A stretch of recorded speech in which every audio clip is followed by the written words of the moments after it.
محمد وعلى محمد.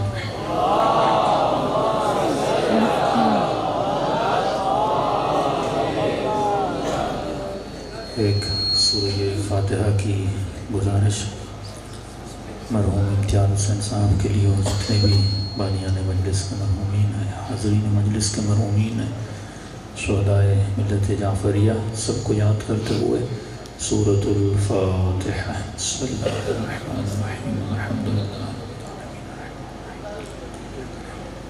ساعین من الصراط المستقیم. بسم اللہ الرحمن الرحیم. بسم اللہ الرحمن الرحیم. بسم اللہ الرحمن الرحیم.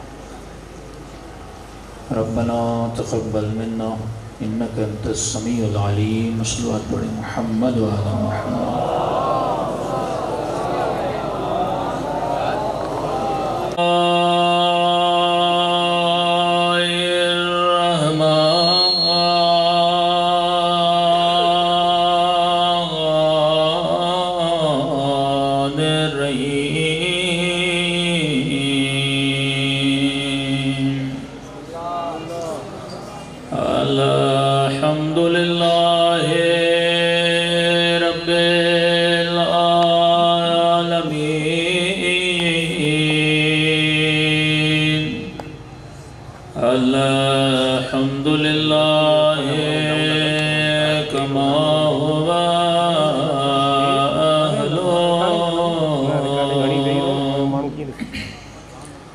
الصلاة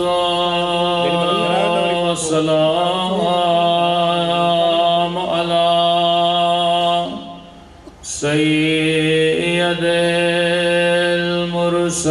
المرسلين وخاتم النبيين أبي القاسم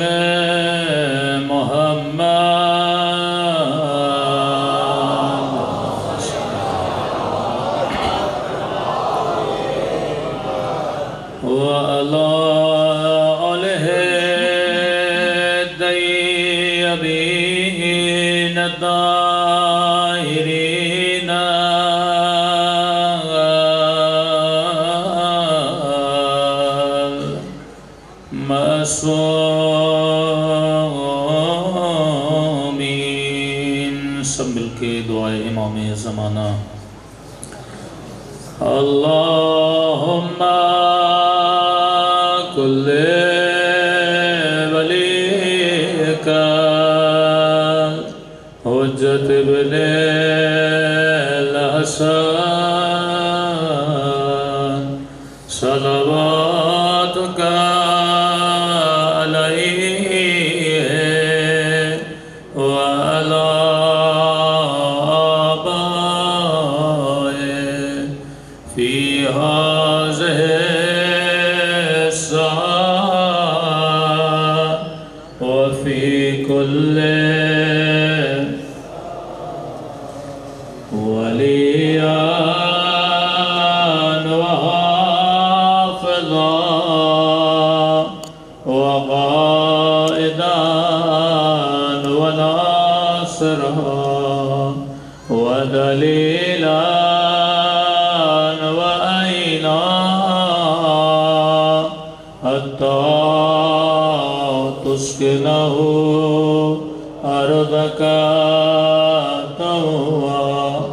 وتمتعه فيها طويلا برحمتك يا أرحم الراحمين. صلوات پڑھیں محمد.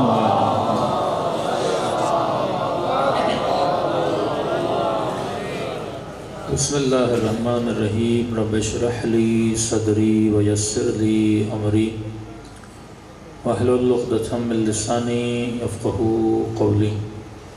اما بعد فقد قال سبحانہ وتعالی فی محکم کتابہ المجید وفرقانہ الحمید وقوله الحق وهو الصدق الصادقین. بسم اللہ الرحمن الرحیم. واعتصموا بحبل اللہ جمیعا ولا تفرقوا. صلوات پڑھیں محمد وآل محمد.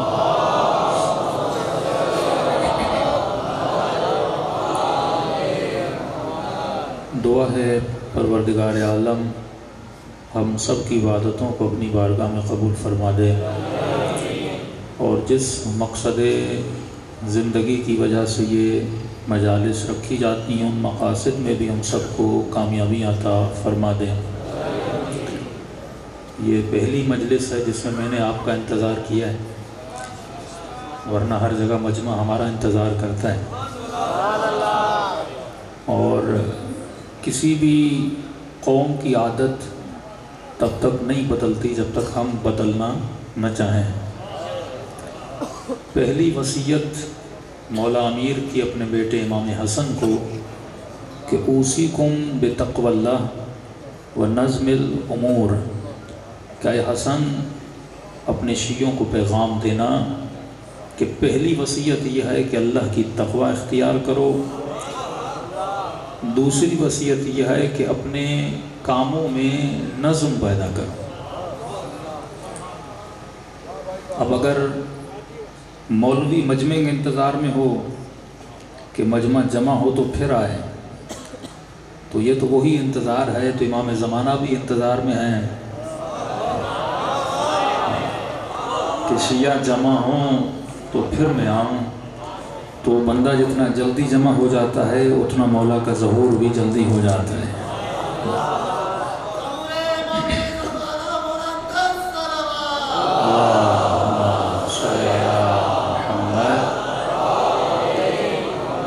ہمیں تو یاد ہے علماء اخلاق جب مسجد اعظم میں یا مختلف جگہوں پہ درس اخلاق دینے آتے تھے، یا مشہور ہے آیت اللہ بہجت کہ صرف نماز میں جانے کے لیے لوگ نماز سے 2 گھنٹہ پہلے مصلی بچھا دیتے تھے.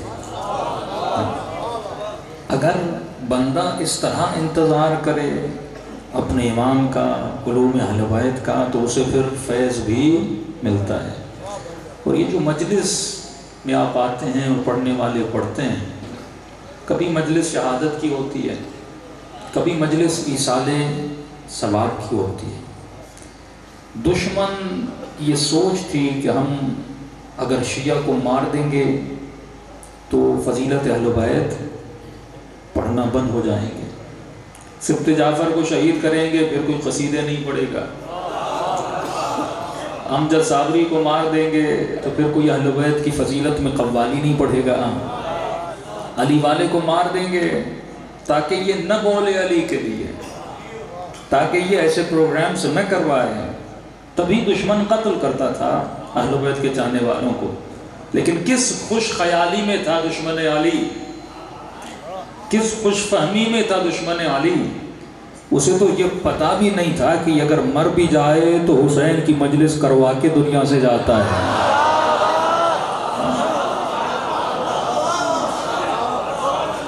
دنیا سے جاتا ہے تو جیسے جاتا ہے پہلے دن مجلس ہوتی ہے، بھائی یہ پہلی کی مجلس ہے، یہ 30ویں کی مجلس ہے، یہ اس کے 40ویں کی مجلس ہے، یہ اس کا پورا سال ہو اس کی مجلس ہے. تو علی والا زندہ ہو پھر بھی علی کا ذکر کرتا ہے، دنیا سے چلا جائے پھر بھی علی کا ذکر کرتا ہے.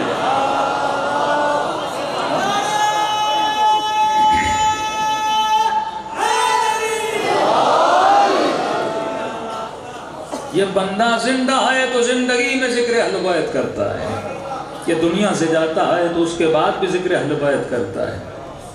اور اسی لیے خدا نے قرآن میں ارشاد فرمایا کہ وَاعْتَصِمُوا بِحَبْلِ اللَّهِ جَمِيعًا وَلَا تَفَرَّقُوا.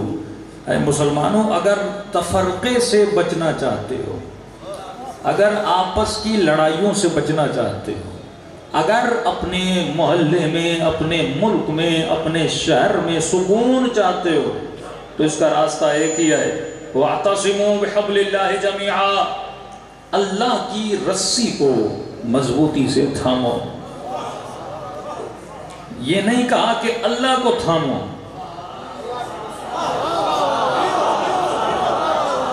یہ قرآن کے مفسر بتائیں. اللہ یہ کہتا اللہ کو تھامو، اللہ یہ کہتا لفظ اللہ کو تھامو. اللہ یہ کہتا ہے کہ کلمت اللہ کو تھامو، لیکن یہ نہیں کہا کہ اللہ کی رسی کو تھامو۔ پتا چلا خدا کی بھی کوئی رسی ہے۔ بندہ اونچائی پہ جانا چاہے تو رسی کا سہارا لیتا ہے، کسی بلندی سے نیچے آنا چاہے تو رسی کا سہارا لیتا ہے۔ میں لفظ استعمال کر رہا ہوں سہارا۔ سہارا کہتے ہیں وسیلے کو۔ تو جو توحید کا پرچار کرتے ہیں ان سے پوچھئے اللہ کی رسی کو کیوں تھامیں، اللہ کو کیوں نہ تھامیں؟ جب کسی نے پوچھا کسی مولا سے کہ مولا یہ رسی کیا ہے، فرمایا رسی سے مراد ہم اہل بیت ہیں۔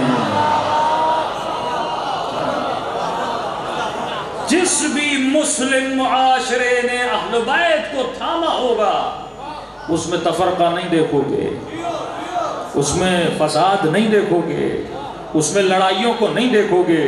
تو اس آیت کو پڑھنے کے بعد مجھے یہ نتیجہ ملا کہ آج جو دشمن ہے یہ مت کہا کرو یہ شیعہ کا دشمن ہے۔ اگر شیعہ کا دشمن ہوتا تو امجد صابری کو نہ مارتا، اگر شیعت کا دشمن ہوتا تو مرزا محمد علی کو گالیاں نہ دیتا، اگر شیعہ کا دشمن ہوتا تو اپنے ہی مولوی طارق جمیل سے ناراض نہ ہوتا۔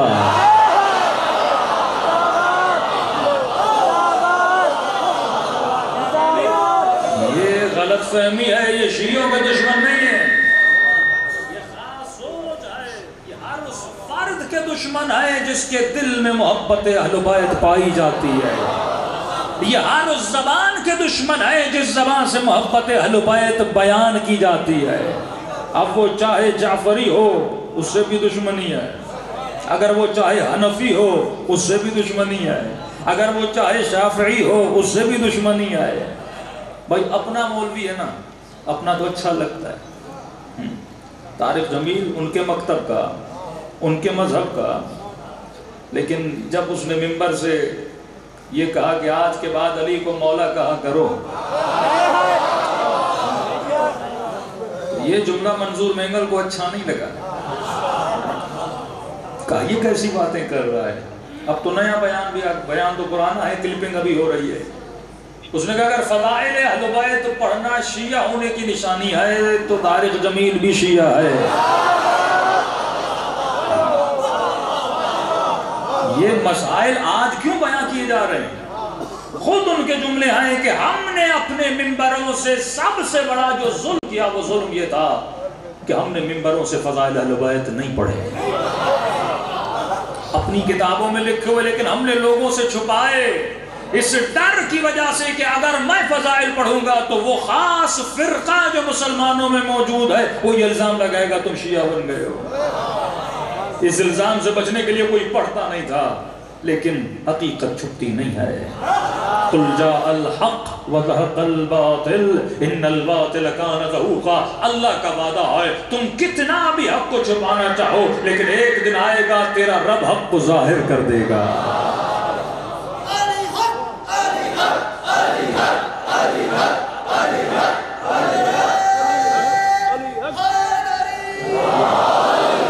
میرے عزیز یہ سمجھنے کی ضرورت ہے، خاص فرقہ، ایک خاص سوچ ہے جس کی دشمنی شیعوں سے نہیں ہے، جس کی دشمنی ہر اس فرد سے ہے جس کی زبان سے محبت اہل بیت کے جملے نکلتے ہیں، جو اہل بیت کے فضائل اور احادیث کو پڑھتا ہے ان سے دشمنی ہے، وہ کسی بھی مکتب اور فرقے سے ہو۔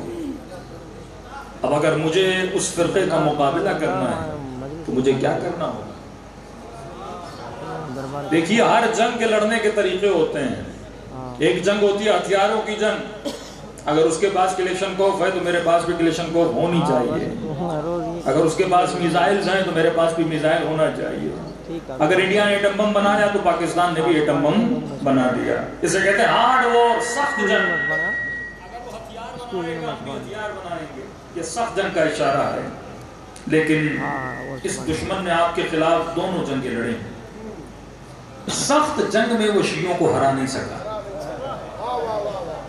گلے کاٹے پھر بھی شیعہ کم نہیں ہوئے، پتھر مارے پھر بھی شیعہ کم نہیں ہوئے، بم پھوڑے پھر بھی شیعہ کم نہیں ہوئے۔ صلوات پڑھیں محمد والے۔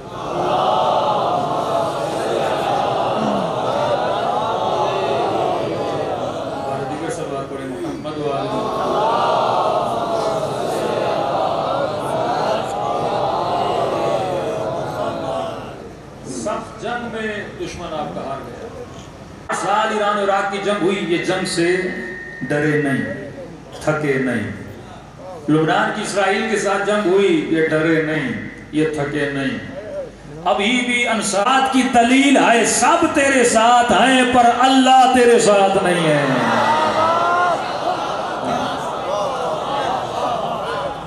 جس کے ساتھ رب ہو وہ ہتھیاروں کا محتاج نہیں ہے۔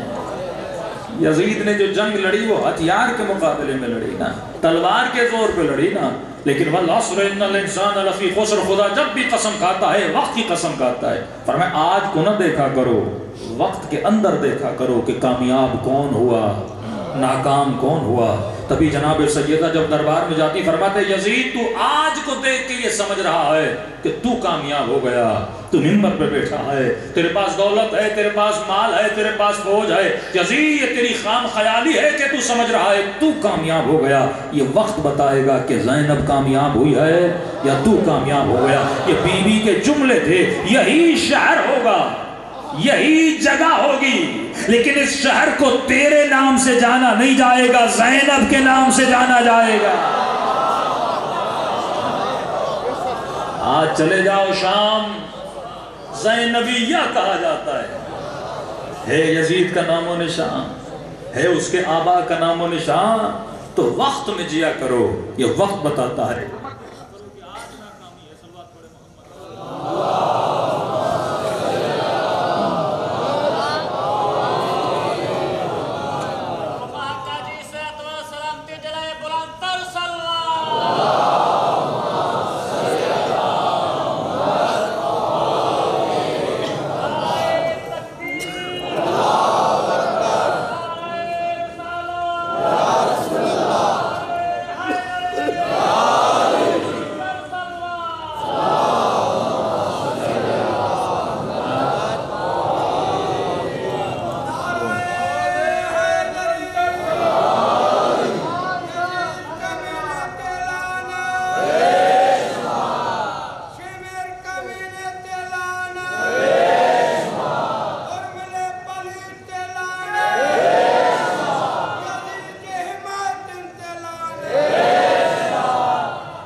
میری طرف ہے کہ نہیں؟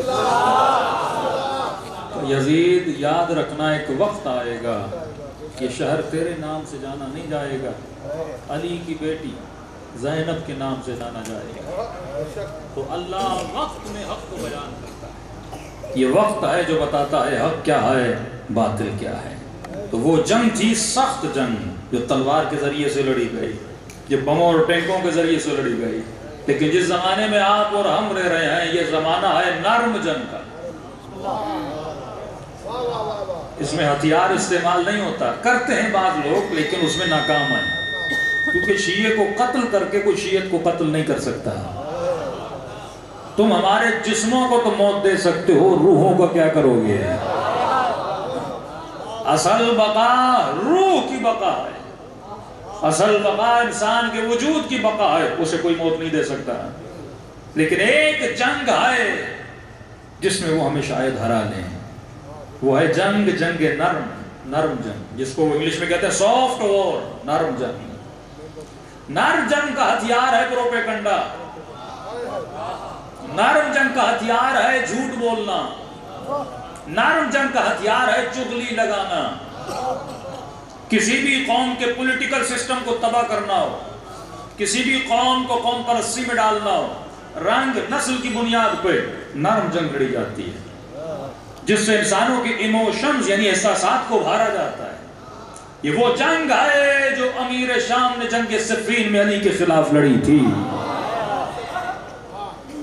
جس میں لشکر علی ابن ابی طالب اس جنگ کو سمجھ نہیں سکا اور جیتی ہوئی جنگ ہار کر کوفے واپس چلے گئے تھے۔ علی سمجھاتے رہے لیکن وہ سمجھ نہیں پائے تھے۔ اس جنگ کا سب سے بڑا ہتھیار ہے پروپیگنڈا کرنا، جھوٹ بولنا، اور یہ ایک ایسی جنگ ہے کہ 1400 سال پہلے اہل بیت نے آپ کو لڑنا سکھائی۔ ہم لڑ بھی رہے ہیں لیکن ہمیں احساس نہیں ہم کون سی جنگ لڑ رہے ہیں۔ ہتھیار پروپیگنڈا، ایک جھوٹ کو اتنا بولو کہ معاشرہ اس کو سچ سمجھنے لگے۔ اتنا ریپیٹ کرو. مثلا کہا جاتا تھا علم کے نیچے سے گزرو کے نکاح ٹوٹ جائے گا. یہ سمبلز، یہ نعرے اس نر جنگ کا حصہ ہے. شیعوں کا نیاز میں کھایا کرو، پتہ نہیں یہ کیا ملاتے ہیں. پڑھے لکھے لوگ شیعوں کا نیاز نہیں کھاتے تھے، کیونکہ جھوٹ کو اتنا بولا گیا کہ معاشرہ یقین کرنے لگا. میڈیا ان کے پاس تھا، پرنٹ میڈیا ان کے پاس تھا، مولوی ان کے پاس تھے، مسجدیں ان کے پاس تھی، لاؤڈز ان کے پاس تھے، پیسہ ان کے پاس تھا، تیل ان کے پاس تھا. ہر ہتھیار کو استعمال کیا گیا تاکہ ایک مسلمانوں کے فرقے کو بدنام کیا جائے، ایک سوچ کو بدنام کیا جائے. ہر اس چیز سے دشمنی کی گئی جس کا تعلق اہل بیت سے ہے. اگر مجلس ہو تو کس کی مجلس ہے؟ حسین کی. مجلس بھی نہیں ہونی چاہیے. جلوس ہو تو کس کا جلوس ہے؟ حسین کا. یہ بدعت کا کام ہے. ماتم ہے تو کس کا ماتم ہے؟ حسین کا. ماتم سے بھی دشمنی ہے. تعزیہ تو کس کا تعزیہ؟ حسین کا. تعزیہ سے بھی کیا ہے؟ دشمنی. کربلا تو کس کی کربلا؟ حسین کی کربلا. تو کربلا سے بھی دشمنی. قبر تو کس کی قبر؟ حسین ابن علی کی. روزہ تو کس کا روزہ؟ حسین ابن علی کا. تو ہر وہ چیز جس کا تعلق اہل بیت سے آئے، انہوں نے یا بدعت کا فتویٰ لگایا یا کفر کا فتویٰ لگایا. ایک ہی فرقہ ہے جس نے امت میں تفرقے کو پھیلایا تھا. ایک ہی فرقہ ہے جس کی وجہ سے مسلمانوں کو دہشت گرد کہا گیا. ایک ہی فرقہ ہے جس کی وجہ سے بچوں کے گلے کاٹے گئے. ایک ہی فرقہ ہے جس نے پاکستان کی فوج پہ حملہ کیا. ایک ہی فرقہ ہے جس سے نہ مسجد بچی، جس نے امام بارگاہ بچا، جس سے نہ عید میلاد النبی بچا، جس نے نہ مسلمانوں کے بازار بچے. لیکن آؤ حسین کی امام بارگاہ میں، یہاں پہ فرق رنگ و نسل نہیں ہے. شیعہ مسجد بھی بناتا ہے، امام باڑہ بھی بناتا ہے. کسی نے کہا جب مسجد ہے تو امام بارگاہ بنانے کی کیا ضرورت ہے؟ میں نے کہا مسجد کے اپنے احکام ہیں، پاک ہو کے آنا پڑتا ہے، مسلمان کا اندر آنا جائز ہے. لیکن حسین نے کربلا میں ہر کسی کو جمع کیا تھا. کربلا کے اگر میدان کو سمجھ جاؤ، کربلا میں رنگ و نسل کا فرق نہیں تھا، کربلا میں مذہب نہیں تھا. حسین نے ہر کسی کو جمع کیا. دلیل دوں گا، امام حسین نے کربلا میں گنہگار کو حر بنایا تھا. مطلب حسین کے میدان میں جو بھی آنا چاہتا اگر گنہگار بھی ہے، لکھا ہوا نہیں ہوگا کہ صرف نیک آئیں. گنہگار بھی ہے تو اندر آنے کی اجازت ہے، کیونکہ یہیں بیٹھ کر تو وہ حر بنے گا. باہر کھڑا ہوگا تو حر کیسے بنے گا؟ کربلا میں حسین نے ایک گنہگار کو حر بنایا. کربلا میں حسین نے ہر عمر کے فرد کو جمع کیا. 6 مہینے کا اصغر بھی آ سکتا ہے، 18 سال کا اکبر بھی آ سکتا ہے، اور بوڑھا حبیب ابن مظاہر بھی آ سکتا ہے. کربلا میں رنگ و نسل کا فرق نہیں ہے. کربلا میں سفید چمڑی والا بھی ہے، اور کربلا میں جون جیسا رنگ کا کالا بھی موجود ہے. ایسے نہیں کہا کہ حسین سفینہ نوح کی طرح ہے. جس طرح نوح نے اپنے سفینے میں ہر قسم کے مخلوق کو بٹھایا تھا، حسین نے کربلا میں بھی ہر قسم کے انسانوں اور حیوانوں کو بھی جمع کیا تھا.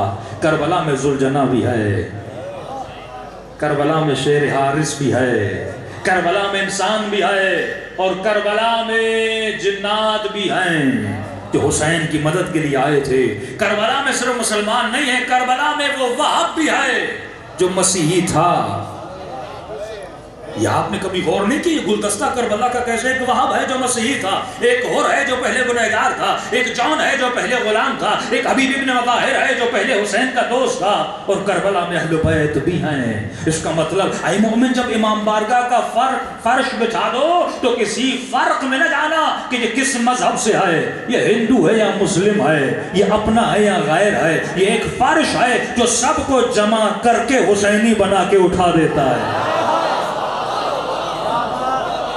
یہاں پہ آفیسر بھی ہوگا تو زمین پہ بیٹھا ہوگا، یہاں پہ مالدار بھی خاک پہ بیٹھتا ہے، یہاں پہ امیر بھی خاک پہ بیٹھتا ہے، یہاں پہ بچہ بڑا سب آ کے بیٹھتے ہیں. اور بیٹھنے کے بعد رسم یہ ہے کہ جب اٹھے تو حسین کی نیاز کھلا کے بھیجنا.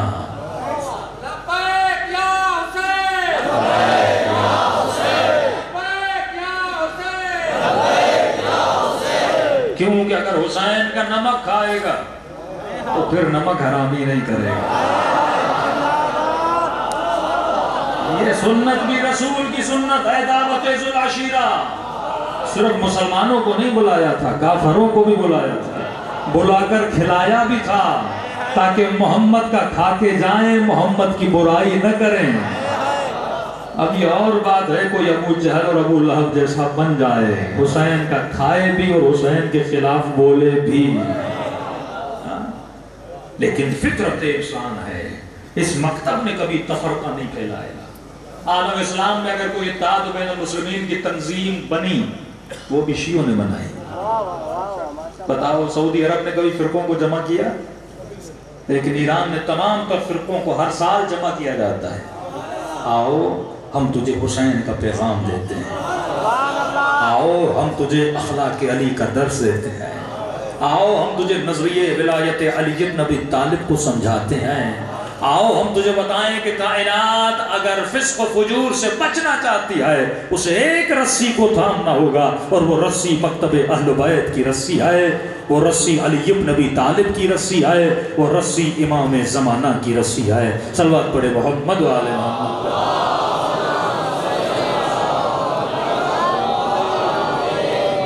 لیکن دشمن نے بڑے طریقے سے سافٹ وار کے ذریعے سے، ذرائع میں نے بتایا یہ جھوٹ بولتے ہیں، الزام تراشی کرتے ہیں، انگلش میں کہتے ہیں پروپیگنڈا کرتے ہیں، ایک چیز کو، خراب چیز کو اچھا بیان کرنا، اچھی چیز کو برا بیان کرنا، یہ ان کا کمال ہے۔ لیکن ان کے ذرائع کیا ہیں؟ کسی کا گلا کاٹنا ہو تو چھری کی ضرورت پڑتی ہے، کسی کو مارنا ہو تو گولی کی ضرورت پڑتی ہے، کسی جگہ کو تباہ کرنا ہو تو بم کی ضرورت پڑتی ہے۔ لیکن سافٹ وار میں گولی نہیں چلتی، سافٹ وار میں گلوں کو چھری سے نہیں کاٹا جاتا، سافٹ وار میں انسان کے وجود کو گولیوں سے چھلنی نہیں کیا جاتا۔ ان کا سب سے بڑا ہتھیار ہے media, media, T V, cinema, films, books, print media. کہ ان ہتھیاروں کے ذریعے سے امام فرماتے ہیں کہ پہلی غلامی وہ ہے کہ اگر کسی کو غلام بنانا ہے اس کے ہاتھوں میں زنجیریں باندھو۔ لیکن آج کی غلامی میں زنجیر کی ضرورت نہیں ہے۔ اگر مجھے اس جوان کو سینما تک لے جانا ہے تو زنجیر باندھنے کی ضرورت نہیں ہے۔ یہ ایک ایسا کام کریں گے سوشل میڈیا کے ذریعے سے، یہ پیسہ بھی خرچ کرے گا اور خود ان کی غلامی میں جائے گا بھی۔ کیا یہ انتظار نہیں کرتا ان کے ڈراموں کا؟ کیا یہ خود پیسہ خرچ کر کے ٹکٹ نہیں لیتا سینما پہ جانے کے لیے؟ کیا یہ لاکھوں روپے خرچ کر کے تھائی لینڈ، ترکی، یورپ نہیں جاتا؟ انگریزوں نے مجھے مجبور کیا تھا میں اس کے یورپ گھومنے جاؤں، اس نے مجبور کیا تھا میں گناہ کرنے جاؤں؟ نہیں، میں خود جاتا ہوں، میں پیسہ خرچ کرتا ہوں۔ یہ طاقت ہے میڈیا کی، وہ تجھے ذہنی غلامی میں مبتلا کر دیتے ہیں۔ پہلے تجھے سکھاتے ہیں، پھر تجھے چلاتے ہیں۔